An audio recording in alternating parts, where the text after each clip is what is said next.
Yeah, so it is great to be in this wonderful hall where I've actually never been before. I was many times in Moscow, but not in this hall. And it's a very interesting project. I was asked to do a couple of years ago. Yelena from Opera Appriori Festival asked me about this very fascinating project to do, first of all, Russian premiere of Sibelius's only opera, The Maiden in the Tower, which is a piece that's, even in my own country, it's not very often played. I mean, it was performed, Sibelius was relatively young when he wrote it, and they did a couple of performances where Sibelius conducted this work, but he had to actually work in a great hurry, and so he was not happy with some aspects of the work, so he took the score and he said that he wants to revise it, he wants to write a new version of it.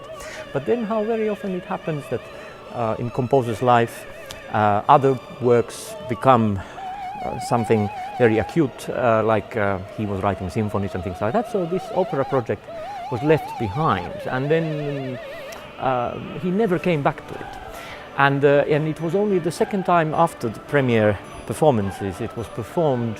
I think it was in the end of 1970s, beginning of 1980s, and I actually remember it myself. I was a little boy, and I remember when it was being played and it was kind of discovered again.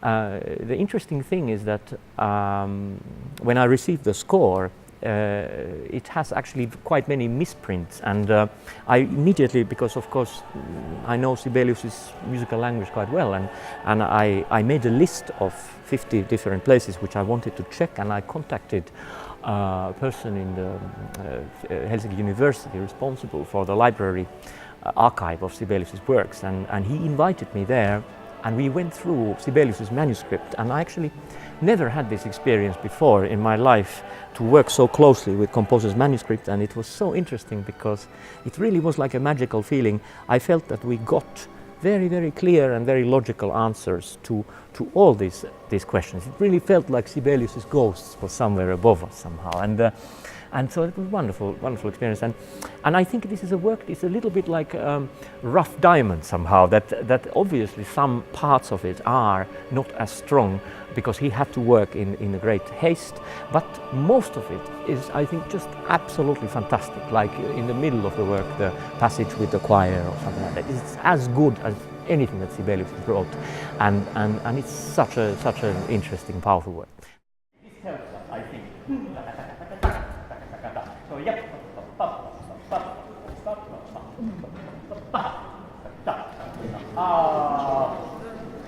One and two and three.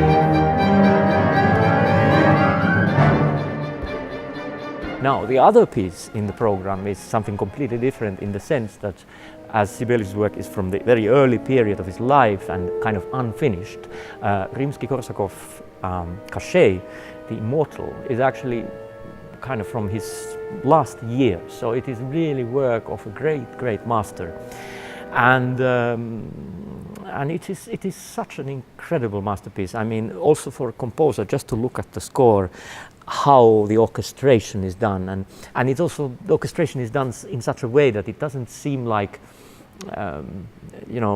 like a separate thing. Like it doesn't feel like, oh, the composer is just being very clever with the orchestration or something like that. No, it's just totally integral, and it has such original ideas, and the whole world of Russian fairy tales and everything. And I also was, for me, real discovery, because I love music of Rimsky-Korsakov, but basically what I've done before, what I've conducted, is Scheherazade, and which is great masterpiece and wonderful.